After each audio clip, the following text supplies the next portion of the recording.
Bismillahirrahmanirrahim. Assalamualaikum warahmatullahi taala wabarakatuh. Apa khabar murid-murid semua? Ustaz harap dan juga Ustaz akan mendoakan agar murid-murid semua dalam keadaan sihat walafiat di samping keluarga yang tersayang. Alhamdulillah. Sebelum itu, Ustaz ucapkan berbanyak-banyak terima kasih kerana sudi menonton channel YouTube Ustaz iaitu channel Mari Belajar IRK Sekolah Rendah. Baiklah, seperti biasa, Ustaz akan mengajar mata pelajaran agama iaitu Asas Pengetahuan Agama Islam dan kali ini bagi tahun 5. Alright. Sebelum kita mulakan pelajaran kita pada kali ini, ada baiknya kita ni mulakan dengan membaca doa sebelum belajar. Ustaz harap murid-murid akan membaca doa bersama dengan Ustaz. Bismillahirrahmanirrahim. Rabbi zidni ilma warzuqni fahma waj'alni minas salihin. Amin. Baiklah murid-murid, cuba keluarkan buku teks kamu iaitu buku Asas Pengetahuan Agama Islam tahun 5, pelajaran yang ke-7, muka surat 29 dan tajuk kita pada kali ini ialah mengenai dengan mata. Baiklah, kita teruskan ya murid-murid. Baiklah murid-murid. Ini adalah mata. Siapa yang memberi mata ini? Pasti murid-murid tahu kan? Yang mengurniakan mata ini ialah Allah Subhanahu Wa Taala. Tapi murid-murid, bukan hanya kita saja yang memiliki mata. Bahkan binatang pun memiliki mata. Sama ada binatang itu yang hidup di udara ataupun di dalam air maupun di atas darat. Bahkan binatang sekecil seperti semut juga memiliki mata dan kucing juga memiliki mata. Comel tak kucing? 1. Mata adalah antara nikmat yang dikurniakan oleh Allah Subhanahu Wa Taala kepada manusia.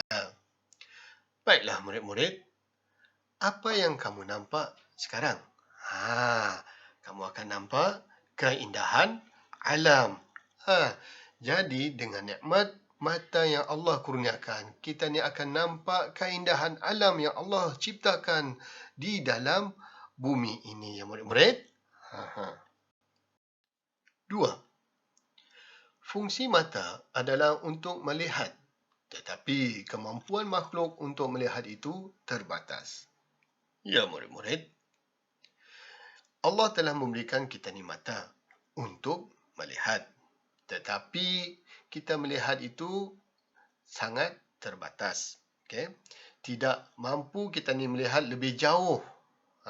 Seperti mana contohnya yang ada di dalam gambar ini. Kamu nampak gambar apakah ini? Ini adalah gambar hutan. Tetapi kita ni terbatas untuk melihat apa yang ada di sebalik hutan ataupun di sebalik pokok. Contoh yang lain lagi, apabila kita ni melihat sekarang, yang kamu nampak sekarang, mata kita ni pun terbatas. Maksud terbatas ini ialah terhad. Ada had-had ataupun ada perkataan lagi, ada limit. Ada limit. Jadi terbatasnya mata kita ni untuk melihat sekarang, contohnya kamu lihat apakah yang ada jauh di belakang hutan itu pun kita ni tidak nampak. Contoh seterusnya lagi ya murid-murid. Apa yang kamu nampak? Kamu nampak bukit. Tapi nampakkah kamu apakah yang ada di bukit itu? Tidak nampak kan? Jadi Allah telah membataskan penglihatan kita ni. Itu adalah kehendak Allah. Baiklah murid-murid. Kamu nampak apa sekarang?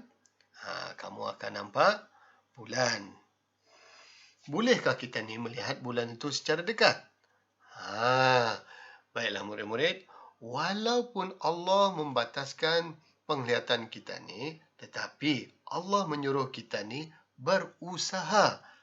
Walaupun Allah bataskan, tetapi Allah menyuruh kita ni berusaha untuk melihat yang lebih jauh dan lebih dekat lagi. Misal kata, seperti melihat anak bulan. Kita ni akan menggunakan alat untuk melihat lebih dekat lagi anak bulan itu. Seperti menggunakan teropong, yang seperti contoh yang ada sekarang. Melihat anak bulan. 3. Kita tidak mampu melihat angin, tetapi kita dapat merasa kesan tiupannya. Baiklah murid-murid, kita memang tidak dapat ataupun tidak mampu untuk melihat angin sebab angin itu tidak ada, warna tidak ada, rupa pun tidak ada, bentuk pun tidak ada. Tetapi angin kita hanya dapat merasakan angin, tiupan angin itu, ya murid-murid. Baiklah murid-murid, apa yang kamu nampak sekarang? Adakah penglihatan kamu kurang jelas? Misal kata mata kita ni macam mana? Macam mana? Okey. Tidak, pasti kamu akan merasa gelisah dan kurang selesa. Tapi murid-murid, apa kata kalau mata kita ni seperti ini? Macam mana? Apa yang kamu nampak? Kamu hanya nampak berwarna hitam, gelap. Seperti mana orang buta. Jadi, kita sebagai manusia tidak boleh mempersendakan orang yang kurang penglihatan ataupun orang buta. Baiklah, kita sambung pelajaran kita. 4. Manusia hendaklah menggunakan nikmat mata dengan sebaik-baiknya dan mensyukuri pemberian Allah Subhanahu wa taala. Ya Allah. Baiklah murid-murid, kita sebagai umat manusia, orang Islam, wajib mensyukuri atas nikmat yang Allah berikan kepada kita ni. Dan kita wajib menggunakan nikmat yang Allah berikan itu sebaik-baiknya. Bukannya melihat benda-benda yang tidak patut kita lihat ataupun mendatangkan dosa. Murid-murid? Baiklah murid-murid, sebelum Ustaz mengakhiri pelajaran kita pada kali ini, Ustaz ingin bertanya kepada murid-murid. Murid-murid sudah sedia? Okey. Soalan pertama. Apa fungsi mata? Cuba jawab murid-murid. Apakah fungsi mata? Fungsi mata untuk melihat. Bagus. Okey, soalan seterusnya. Soalan kedua. Apa kemampuan mata kita untuk melihat? Terbatas. Bagus. Baiklah. Macam nampak anak bulan? Baiklah murid-murid. Mungkin setakat ini saja pelajaran kita pada kali ini. Diharap di masa akan datang kita akan dapat meneruskan lagi tajuk-tajuk baru ya murid-murid.